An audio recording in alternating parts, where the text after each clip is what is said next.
Kitu kingine muhimu ambacho nimejifunza kwenye matunzo ya nywele ni deep conditioning na protein treatment. Deep conditioning ni kwa ajili ya moisture. Kama ambavyo awali tumeelezana kwamba unyevu ni kitu muhimu sana. Kwa hiyo deep condition kazi yake ni kuleta unyevu kwenye nywele. Lakini pia nywele inahitaji protein sana. Inahitaji protein, na kwa kawaida nywele zetu ziko na protein asilia, lakini zinapungua kulingana na mazingira yetu, kulingana na maisha tunayoenda nayo. Kwa hiyo unahitaji protein treatment. Sasa faida za deep conditioning ya Fahari Organics, sisi tumeweka 2 in 1.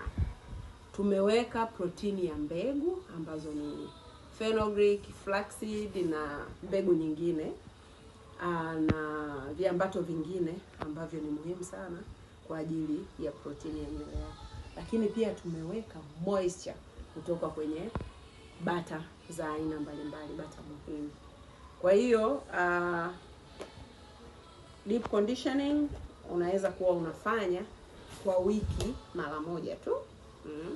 Ukishaosha na shampoo unapaka deep condition, unakaa na kofia kwa ajili ya joto, alafu unasuuza.